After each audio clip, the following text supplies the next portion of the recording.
Hello दोस्तों, मैं आशीष ठाकुर स्वागत करता हूं आप सभी का वीसीसी सागर में। और पिछले लेक्चर तक हमने क्या देखा था, सीबीएसई बोर्ड फिजिक्स में कुछ पूछे हुए क्वेश्चंस हमने सॉल्व किए थे कुछ क्वेश्चंस, और अब हम आज के लेक्चर में भी कुछ एक आध क्वेश्चन सॉल्व करने वाले हैं। ठीक है, तो अब जो मैंने आपको वो पीडीएफ दिया था उसका क्वेश्चन नंबर 23 आज हम सॉल्व करने वाले हैं। क्वेश्चन नंबर 23 हमारा क्या कहता है कि to concentric metallic spherical shells of radii r and 2r are given charge q1 and q2 respectively.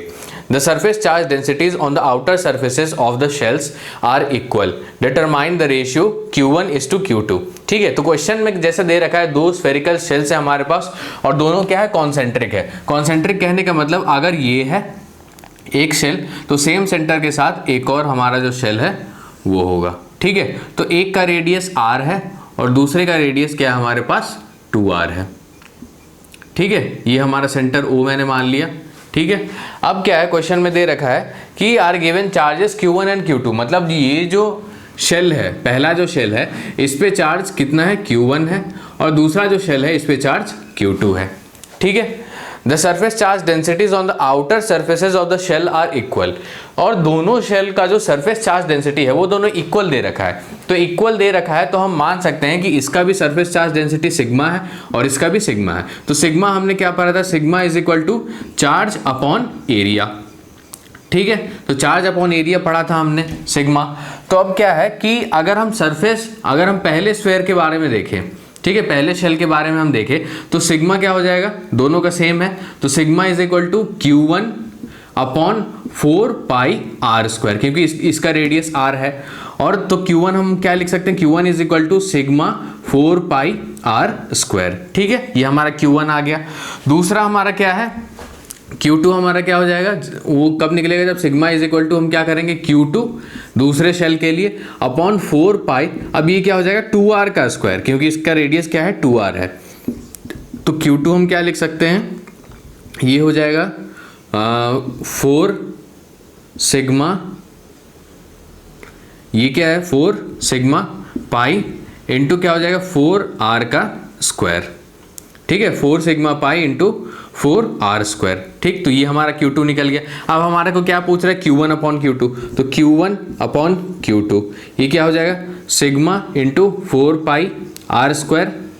ठीक है, upon 4 sigma pi into 4r square. तो हमारा क्या कैंसिल हो जाएगा, सिग्मा से सिग्मा कैंसिल हो गया, 4 से 4 कैंसिल हो गया, पाई से पाई कैंसिल हो गया, r स्क्वायर से r स्क्वायर कैंसिल हो गया। तो Q1 अपॉन Q2 ये हमारा आ गया 1/4। कहने का मतलब जो रेशियो है Q1 इज टू Q2 ये हमारा क्या आ गया 1:4।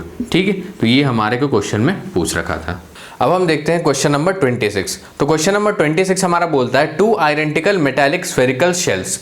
ठीक है, दो आइडेंटिकल मेटालिक स्फेरिकल शेल्स से कहने का मतलब साइज और शेप उन दोनों का सेम है।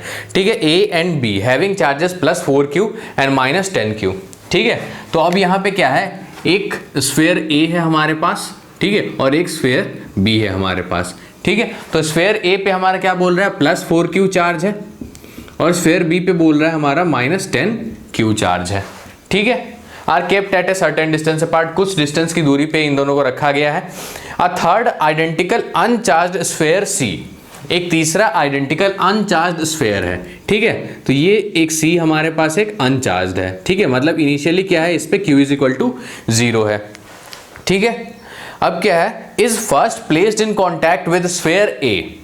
ठीक है, पहले क्या किया जाता है, इस अनचार्ज्ड स्फेयर C को सबसे पहले A के कांटेक्ट में लाया जाता है। तो जब A के कांटेक्ट में लाया जाएगा तो क्या हो जाएगा, चार्ज इक्वली डिस्ट्रीब्यूट हो जाएगा। ये हमने पहले पढ़ रखा है। ठीक है, कि अगर कोई चार्ज बॉडी है उसको एक अनचार्ज बॉडी के साथ कांटेक्ट में करो तो दोनों पर जो चार्जेस है वो इक्वली डिस्ट्रीब्यूट हो जाएंगे। तो अगर इस अनचार्ज को A से कांटेक्ट में लाया जाता है तो इक्वली डिस्ट्रीब्यूट होंगे। कहने का मतलब ये 4q है तो इक्वली डिस्ट्रीब्यूट होंगे, मतलब 2q और 2q। ठीक है, तो इस पर हमारा क्या बच जाएगा, +2q। ठीक है, और इस पर हमारा क्या आ जाएगा, +2q। ठीक है, अब क्या कहा जाता है, and then with sphere B, मतलब पहले हमने स्फेयर A से कांटेक्ट में रख लिया, उसके बाद कहा गया है कि A से कांटेक्ट करने के बाद A से हटाया गया और फिर B से कांटेक्ट कराया गया। ठीक है। तो जब B से कांटेक्ट कराया गया तो फिर क्या होगा, चार्जेस इक्वली डिस्ट्रीब्यूट होंगे। मतलब जो इक्वली डिस्ट्रीब्यूशन होता है वो टोटल चार्जेस का इक्वल डिस्ट्रीब्यूशन होता है। तो टोटल चार्जेस यहाँ पे क्या है, एक -10Q प्लस 2Q, तो क्या हो जाएगा -10Q प्लस 2Q। ठीक है, ये कितना हो जाएगा -8Q। ठीक है, तो -8Q चार्ज का जो है वो इक्वल डिस्ट्रीब्यूशन होना है। तो इक्वल डिस्ट्रीब्यूशन मतलब -4Q और -4Q। ठीक है, तो इन दोनों के फॉर्म में ये चार्ज का डिस्ट्रीब्यूशन होगा। तो फिर से C पे क्या बच गया हमारे पास, -4Q बचा, और B पे हमारा क्या बच गया, -4Q। ठीक है, तो ये हो गया। अब क्वेश्चन क्या बोल रहा है, then spheres A and B are brought in contact and then separated. उसके बाद जो A और B है उन दोनों को कांटेक्ट कराया गया, फिर उनको सेपरेट कराया गया। ठीक है, तो अब हमें C से कोई मतलब नहीं है, अब A और B दोनों को कांटेक्ट कराया गया। तो A और B का अगर हम चार्जेस देखें तो टोटल क्या है, -4Q प्लस 2Q, तो ये हमारा बच गया -2Q। तो हमें पता है कांटेक्ट करने के बाद क्या होगा, इक्वली डिस्ट्रीब्यूशन होगा चार्ज का, तो ये बचा -Q और -Q। ठीक है, तो हमारा जो A और B पर चार्ज आया वो क्या हो जाएगा, -Q और -Q। ठीक है, तो इस तरह से हम चार्ज डिस्ट्रीब्यूशन के क्वेश्चंस करेंगे। तो इस लेक्चर में हमने 2 क्वेश्चन देखे हैं जो हमारे CBSE में पूछे गए थे।